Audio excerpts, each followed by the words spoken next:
We've all seen those videos of people going out and talking to or interviewing, homeless people or students in their school. And I kind of wanted to do something like that. So I went out and found 5 different people to interview and filmed it in their house. So I present to you. I'm 46. My name is Lisa Johnson. Nice. So my name is Jose Jaime, and I'm 26 years old. My name is Manny, and I'm 12 years old. So my name is Nick, and I'm 36 years old. Mary Anderson, and I will be 61 November 6th. So I'm only 60 right now. You're the straight 60. That's a good, good line to be at. Is good. Your body's still working. Yeah. Yeah, but I notice everything now. Yeah. Every ache and pain. You wake up out of bed everything hurts. Yep. Where do you come from? So where were you born? In Portland, Oregon. Oh, so you were born here. Yes. You've always been here your whole life? Nope. No, I haven't been here my whole life, but I was born here and I'm back. But I did move to Corpus Christi, Texas, and okay. I also lived in Bakersfield, California. Oh. I was born in Hot Springs, Arkansas. Whoa. Yeah. That's cool. And then I lived there for the first 6 months, and I have a lot of family down there. Mm-hmm. That's why every summer I say, "Yep, I'm going to Arkansas." And then lived till I was, 6 months. So another 6 months in San Diego, California, and then back to Portland. That's where I'm a Portlander. Yeah, and you just stay here, and then every summer you go back home. Go back home. Yeah. All right. Do you like it here in Portland? I do.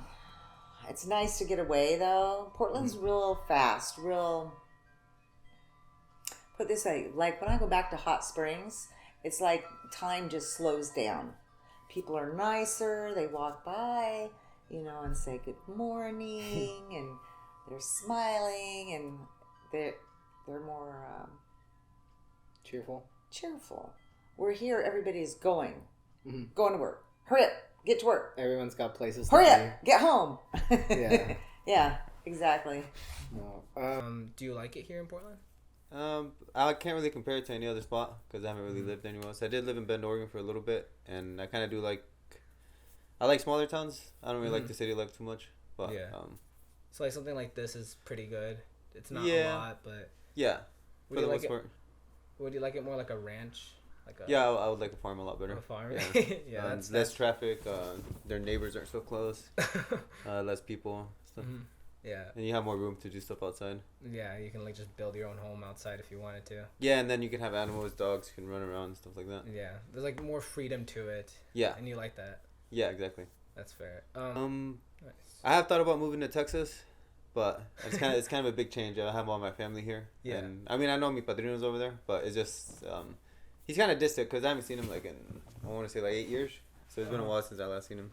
So your padrino is the only one you have in Texas, and it would be hard to move over there. Yeah, and also because my work is a union. I think that's a right to work state. So I don't know if the union is as big over there. So I mean, I would have to switch over to non-union, but I prefer being union. So is that your job union? Yeah. Well, what exactly is union? So I'm a carpenter. It's kind of hard to explain, but it's the union's meant for the workers. It's for the workers, and I think the union pretty much just makes sure that the company makes sure that the company pays us well, and that we have benefits, and it's a job security, and that we're not taken advantage of. So it's like OSHA? Not exactly. But they do. How do I say? They just make sure that the contractors pay us what we're supposed to get paid, and job security, that we're not discriminated against. It's a fair working right for us, I guess, for the workers. It's there for the workers. Nice. Is that what you imagined yourself doing when you were in high school? I did not. I wanted to have I wanted to have I wanted to be an automotive engineer. So I'm not saying I wanted to start my own car company, but I wanted to help design cars and stuff like that. Yeah. I didn't really do that good in high school. So when I started thinking about my career, I was a senior, but I didn't do too good from freshman to junior year. So my GPA wasn't that good, and I didn't really get scholarships. It was a lot of money, 8 years of school. So they were kind of trying to pressure me to go to like community college, and then from there transfer over to university. But I wasn't so sure if it was the best thing for me to do, because that's like a lot of money, and I didn't get scholarships. I mean, there's grants and loans, but I wanted to think about it a little bit, so I took a year.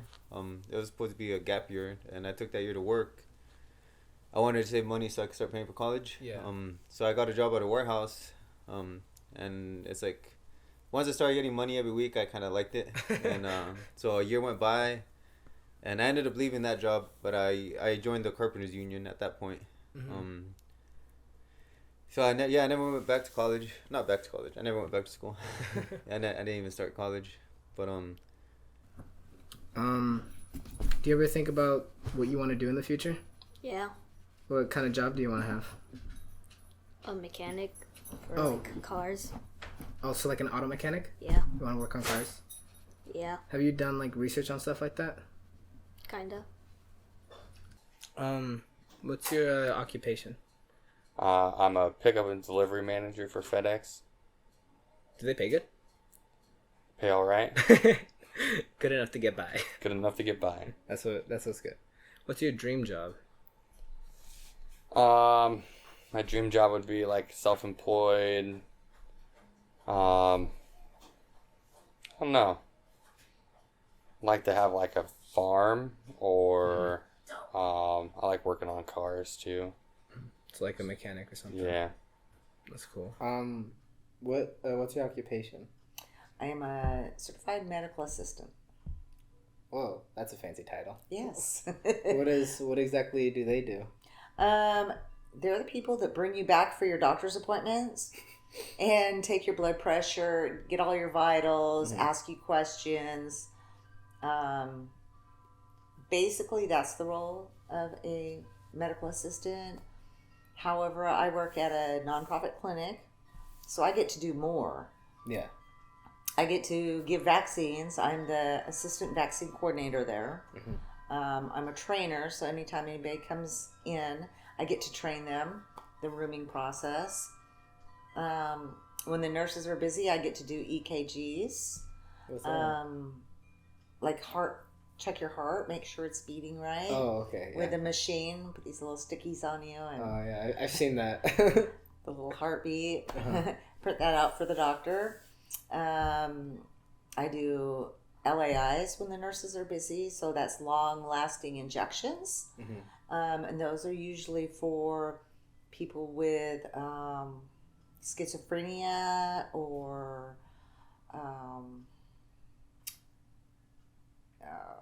depression, ADD, stuff like that. Stuff like long lasting. Right. We also do a buprenorphine clinic. So it's similar to the methadone clinic, but it's not run by the government. And it's not methadone. Methadone is harder to get off of than heroin.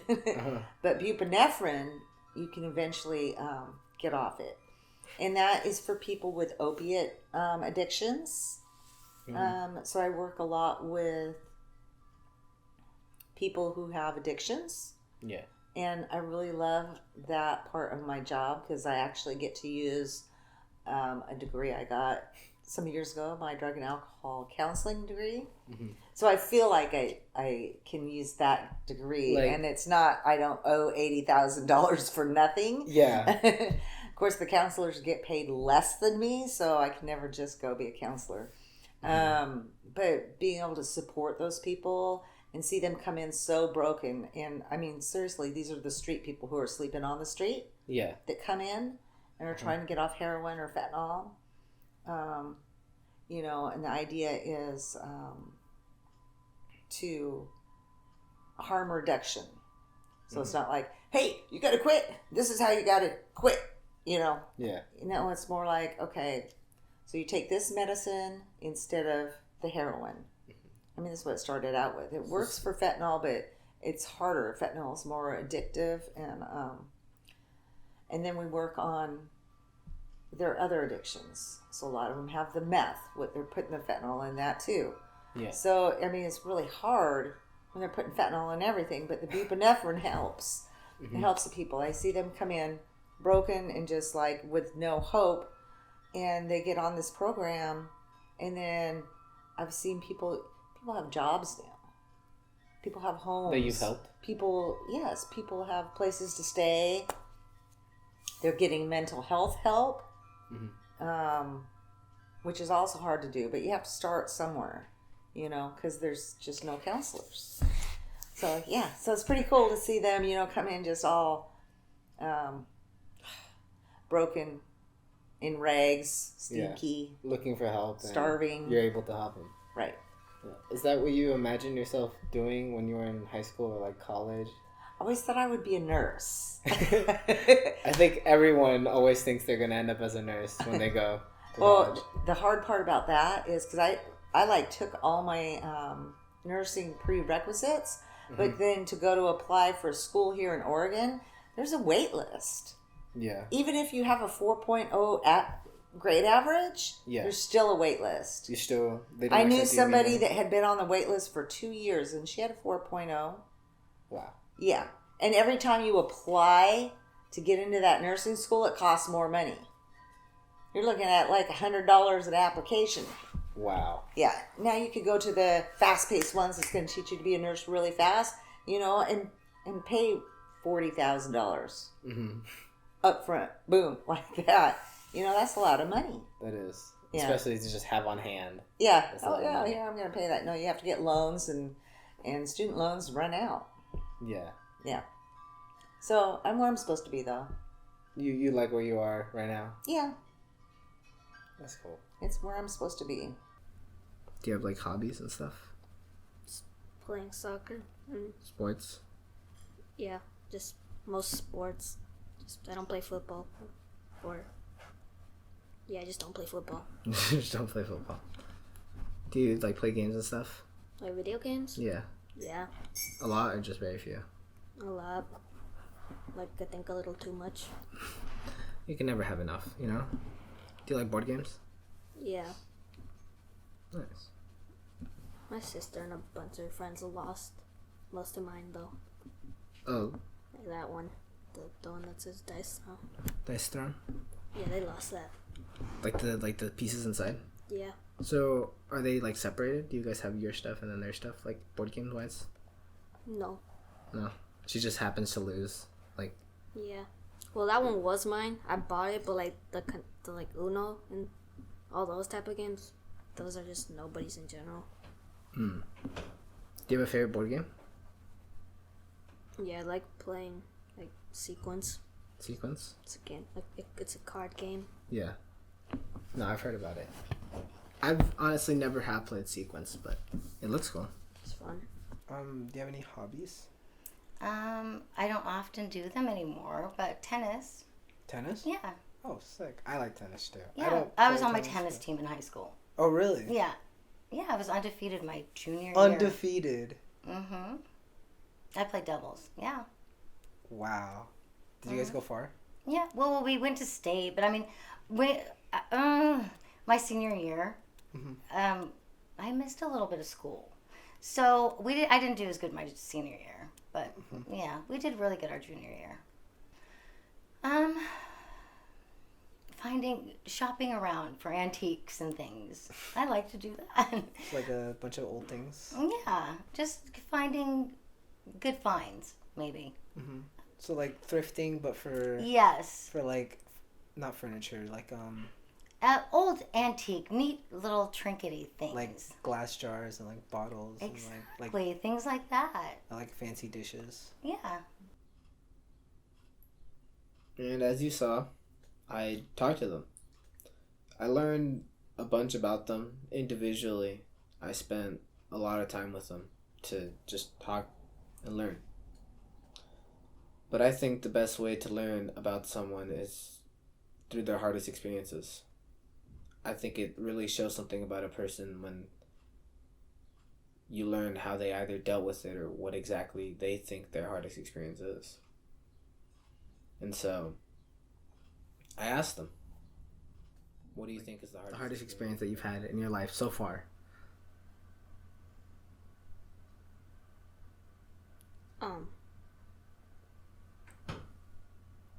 The school. School's hard. Yeah. A lot. I don't know what would be the hardest experience.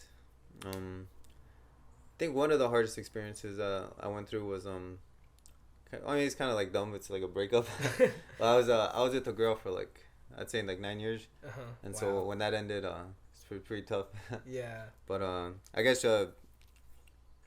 apart from that, I'd say I'm pretty scared of heights. And I'm in construction, so we do skyscrapers and all that. So Yeah. there's times when they told me to do something and I have to tie off. I'm protected and all that, but there's times like when I look down and I'm like might be like 10 stories up, stuff like that. So it's like the first time I did that, I was really shaking, but it's my job, and I'm gonna be doing that for hopefully not the rest of my life. I'm hoping maybe I move up in the company or do something that's a little less stressful on my body. But like I kind of just pushed myself when I had to do it, because like if it's something I'm gonna have to get used to, because if I avoided it then I might have been okay then, but I know eventually I'm gonna have to put myself in a position where I'm gonna have to tie off, or I'm gonna be exposed to like a fall or a hazard and stuff like that. So that was kind of, I don't know if that's really considered like a hard experience, but I mean, something like being 20 stories high and looking down is a pretty scary experience. Yeah. I bet. Like So- that's something you stay with. yeah, because like as a kid I've always been kind of not scared. I never really got on roller coasters or anything. Like I was terrified of heights. Oh and yeah, so, me too. I can't get on roller coasters. yeah. And so like when I first joined construction, I was thinking about like, I thought we were building houses. I was like, oh, we're not that tall. But then I found out we're doing commercial buildings, and so like we're in skyscrapers and all that other stuff. I was like, oh wow. But I still went for it, and so I just kind of pushed myself to be like on the edge or stuff like that. Yeah. Because it's my job required me to do it. With safety gear, of course. Yeah. Like Of not course, just yeah. like stand at the edge with no gear on. Yeah. What No. do you like? Is there like a really hard thing that you had, like? What's the most like hardest thing that you had to go through just in your life in general? Was it that, or was there something else that happened that was also really hard? My childhood wasn't really great, with my parents splitting when I was like 7 or 8, maybe even before that. They had a very unhealthy relationship, and I think that definitely impacted me and my siblings. I think the most difficult thing I've ever had to process in my life was when my brother committed suicide 5 years ago. That's probably the hardest thing Yeah. that I've had to face. What do you like? How did you just mourn with it? Like, how did you persevere through that? One day at a time. Right? Isn't that the answer? One day at a time, it gets one day at a better. time. I don't think I have. I don't know. I lean on my wife a lot. And my friends and family, but that's a tough one.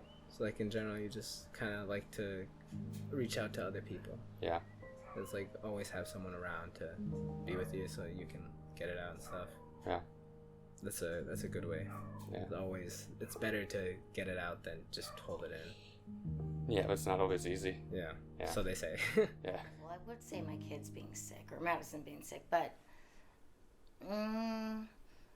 losing anything, like my dog. I know that sounds maybe silly, but my dog, that really, honestly, I absolutely mean it. That impacted me so hugely. My whole life changed after that.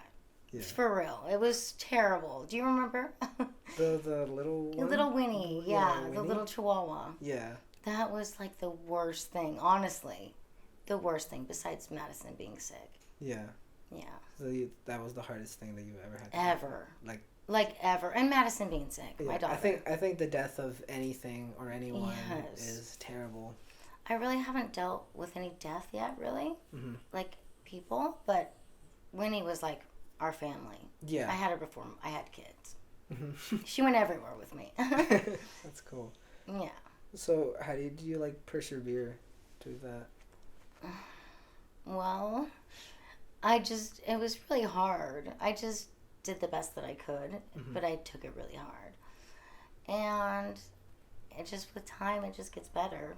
Yeah, what time? Yeah, and there's really nothing you can do in the meantime except for to keep busy. Yeah. So you like kept yourself busy Yes. to not like think about it? Absolutely. Do you think that's really helpful or really damaging? I think it's really helpful. It helped me a lot. Yeah, it was very helpful. Because I know some people like do stuff like that to distract themselves, but then it ends up not being helpful because it keeps it contained in. Yeah, I've heard that, but I did grieve. So Yeah. It was in equal parts, like keeping myself busy when I really couldn't take it anymore. So it wasn't like like it didn't happen. It was like you acknowledged that it Oh, happened, absolutely. but you still did things. Yes. Yeah. So you like didn't let it affect your ability to work. No, I didn't let it affect my ability to live still because I had to. Yeah. Yeah. So, but yeah, when it was overwhelming, I would just go out of the house and do something to keep my mind off it. Yeah. What do you think you learned, like just from that experience? To just treasure the time that you have with everybody, everyone in your life, because you never know when they're not going to be there anymore. Yeah, when it's like the last time you'll see them. Oh my gosh, I'm gonna start crying. So I'm really not over it, but Yeah, sorry. it's okay. My hardest experience Like ever. the thing that was just the roughest to go through.